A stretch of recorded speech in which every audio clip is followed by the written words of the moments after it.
Hello प्यारे बच्चों, मैं सुमित सर फ्रॉम दिव्याक्स एकेडमी। आज आपका अपने इस प्यारे से चैनल पर स्वागत करता हूं। तो देखिए, हम आज कराते हैं क्लास 9th का चैप्टर 2 पॉलिनोमियल। तो इस चैप्टर की शुरुआत कराते हैं। तो देखिए, जैसा कि चैप्टर का नाम है पॉलिनोमियल,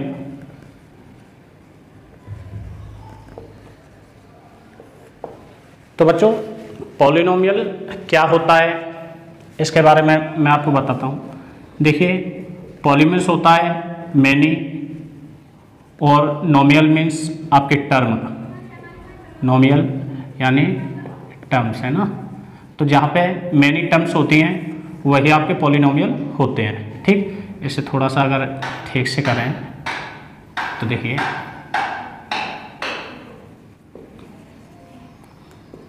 तो आप इस तरह से कह सकते हैं कि जहाँ मैनी टर्म होंगी उसे पॉलिनोमियल कहते हैं।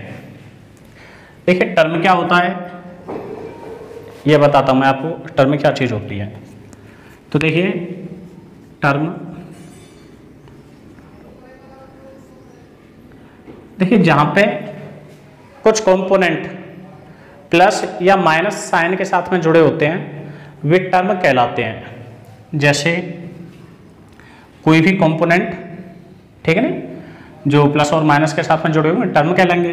जैसे आपका 3x + 5। तो देखिए, आपको ये देखना है प्लस और माइनस साइन जितने होंगे उस पूरे पॉलिनोमियल में, उससे एक एक्स्ट्रा आपकी टर्म होगी।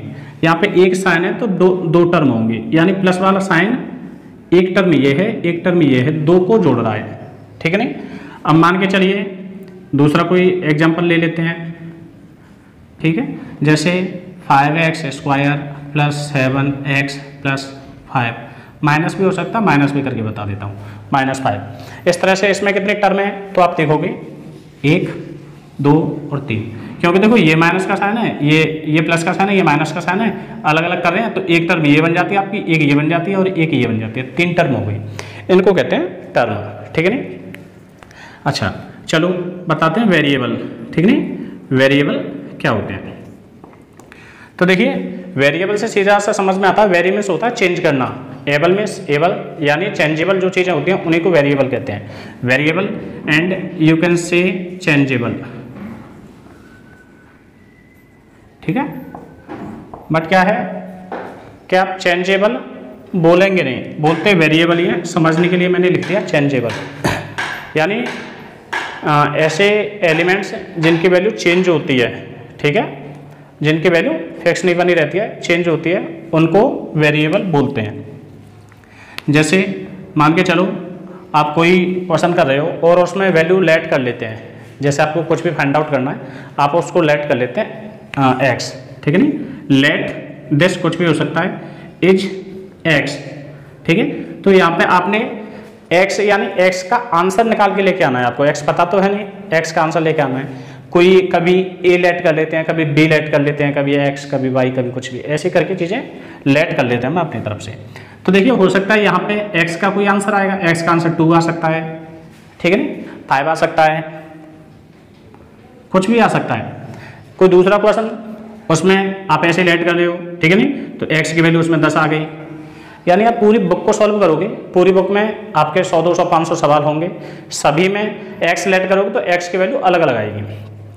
यानी x एक ऐसा एलिमेंट है जिसकी वैल्यू हमेशा चेंज हो रही है। ठीक है नहीं, अपनी वैल्यू x की कोई वैल्यू फिक्स नहीं है कि आप ये कहते हो सर x की वैल्यू तो 10 ही होती है हमेशा, ऐसा नहीं होता। ठीक है नहीं, तो इस तरह की जितने भी आपके ये एलिमेंट होते हैं उनको वेरिएबल्स बोलते हैं। ठीक है नहीं, तो इनमें आपके आ जाते हैं वेरिएबल आपके a, b, c, इस तरह से x, y, z, ये कुछ भी चीज़ें लेट करने वाली हैं, सारी क्या है, ये वेरिएबल है। ठीक है ना। चलो देखिए, इसके बाद नेक्स्ट आता है आपकी टर्म हो गई वेरिएबल एंड नाउ कांस्टेंट। देखिए, कांस्टेंट में होता है कि जो चीज़ कभी चेंज नहीं होती है, हमेशा एक ही जैसी बनी रहती है। ठीक है ना, उसे कांस्टेंट कहते हैं। तो कांस्टेंट वैल्यू आप देखते हो जितने भी आपके नंबर होते हैं, ठीक है ना, जो भी आपके रियल नंबर होते हैं सारे कांस्टेंट होते हैं। तो जैसे फॉर एग्जांपल आप ले रहे हो, आपने कहीं पे पुट किया या कोई वैल्यू ले रहे हो, वैल्यू है आपके पास में 5 की वैल्यू हमेशा 5 ही रहती है। आप कहीं जाते हो, मार्केट में जाते हो, 5 रुपीज़ है आपके पास में, ठीक है। आप कहीं दूसरे शहर जाके पूछोगे, उधर में भी उसकी वैल्यू जो होगी वो 5 ही होगी। किसी दूसरे कंट्री में चले जाओ, उधर में भी उसकी वैल्यू 5 ही होगी। यानी कि ये जितने भी नंबर्स आपके होते हैं, ठीक है, उनकी वैल्यू हमेशा फिक्स बनी रहती है, कभी चेंज नहीं होती है। तो इन्हीं को कांस्टेंट कहते हैं। तो ये क्या होगी, आपकी कांस्टेंट वैल्यू होती है, ठीक है नहीं। चलो इससे आगे बताते हैं आपके कोफिशिएंट। कोफिशिएंट क्या होता है, कुछ ऐसी कोफिशिएंट। देखिए मैं कुछ ऐसी टर्म बताते जा रहा हूँ आपको जो पॉलिनोमियल चैप्टर के दौरान यूज होंगी, वो सारी चीज़ें अभी आपको बता देता हूँ। तो देखिए कोफिशिएंट है, कोफिशिएंट वो वाली वैल्यू होती है जिसका वेरिएबल के साथ में मल्टीप्लाई होता है, ठीक है नहीं, जिसका वेरिएबल के साथ में मल्टीप्लाई हो रहा हो। जैसे मान के चलो यहाँ पे मैंने 5x ही लिख दी है, तो देखो जब आपको कोई साइन बीच में दिखाई न दे, साइन बीच में नहीं हो, तो आप मान के चल रहे हैं मल्टीप्लाई का साइन होता है, ठीक है नहीं। इसका मतलब ये लिखा हुआ है कि 5 into x, okay 5 into x. तो यहाँ पे x में मल्टीप्लाई हो रहा है 5 का, तो ये जो 5 का कोफिशिएंट होगा, क्या होगा, ये 5 का कोफिशिएंट है, ठीक है। दूसरा मान के चलिए 3x², तो मैं कहूँ ये जो 3 है इसे ऐसे कहूँगा मैं 3 कोफिशिएंट ऑफ x²। जो 3 है ना, इसमें इस वाली टर्म के अंदर 3x² का कोफिशिएंट है, ठीक है। तो ये कोफिशिएंट होते हैं। तो मुझे लगता है कि आप लोगों को यहाँ तक समझ में आ गया होगा, ठीक है नहीं। तो इसके बाद आगे समझाता हूँ मैं। पॉलिनोमियल के टाइप की बात करें तो पॉलिनोमियल के 2 तरह से हम इन्हें डिवाइड कर सकते हैं, इनके अलग अलग टाइप में, ठीक है नहीं। तो चलो ये भी थोड़ा हटा देते हैं और यहाँ पे बात करते हैं इनके टाइप, ठीक है नहीं, टाइप्स ऑफ पॉलिनोमियल। तो देखिए 2 टाइप से, फर्स्ट से आप डिवाइड कर सकते हैं बाई टर्म, टर्म के बेस पे, ठीक है नहीं। एक तो इसके टाइप आप निकाल सकते हो बाई टर्म, और सेकंड बाई डिग्री, डिग्री के बेस पे, ठीक है नहीं। देखिए एक और शब्द था, एक और कंपोनेंट है जो मैं आपको नहीं बता पाया। देखो जो डिग्री होता है ना, डिग्री होती है मैक्स वैल्यू, यानी maximum value of any variable, ठीक, वेरिएबल, किसी भी वेरिएबल की जो मैक्सिमम वैल्यू होती है वही डिग्री होती है। पूरी पॉलिनोमियल के अंदर केवल एक ही डिग्री होती है।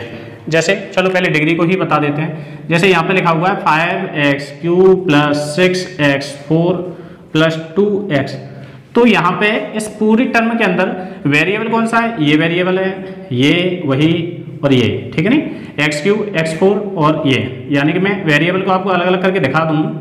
तो ये यहाँ पे वेरिएबल, इनमें मैक्सिमम वैल्यू किसकी है, इसकी वैल्यू है मैक्सिमम। तो यहाँ पे जो आपकी डिग्री होगी ना वो 4 होगी। डिग्री कितनी होगी, 4, ठीक। तो ये डिग्री होती है। तो डिग्री के बेस पे हम डिवाइड कर सकते हैं पॉलिनोमियल को अलग अलग, और टर्म के बेस पे भी डिवाइड कर सकते हैं, ठीक।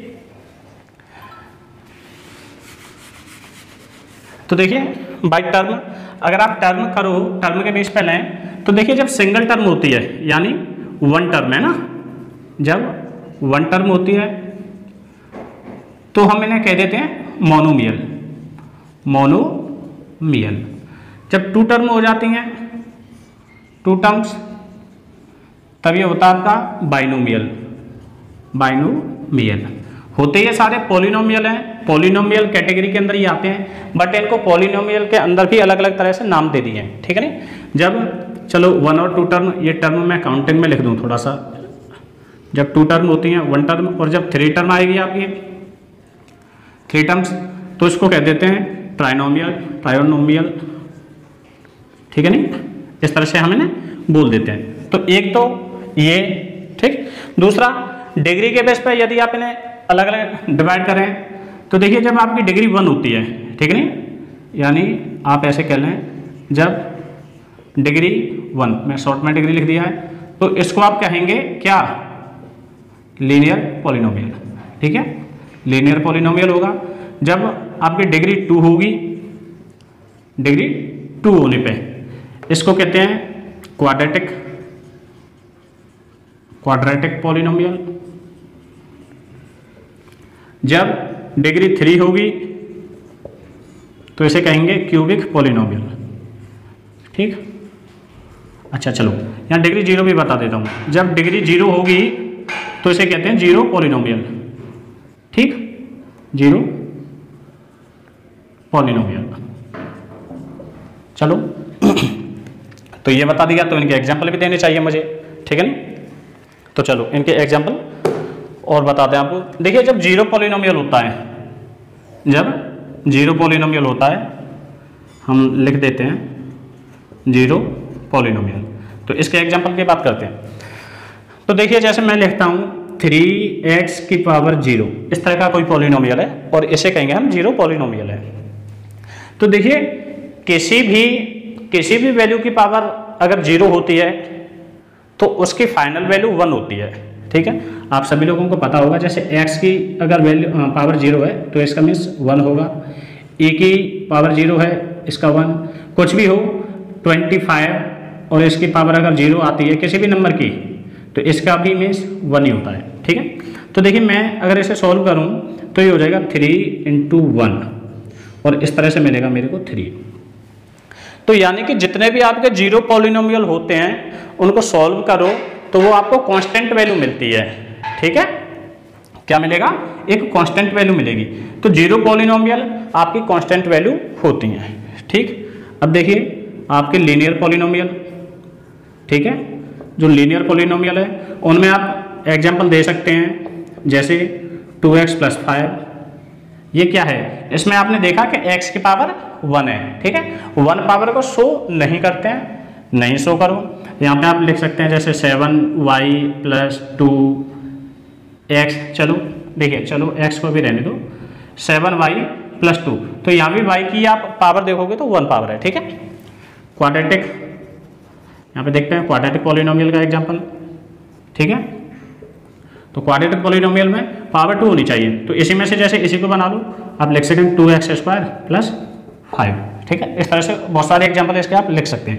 क्यूबिक पॉलिनोमियल, क्यूबिक पॉलिनोमियल में आप इसके एग्जांपल दे सकते हैं, इसी में से बना सकते हैं 2x³ + 5, 7x³ + 2। ऐसे बहुत सारे एग्जांपल बना सकते हैं। तो इस तरह के ये आपके क्यूबिक पॉलिनोमियल हैं। ठीक है, और तो इसी तरह से इसका इंट्रोडक्शन हो जाता है। If you like my videos, यदि आप लोगों को वीडियोज पसंद आ रही हैं तो do like, share and subscribe the channel. Thanks for watching देवैक्स अकेडमी।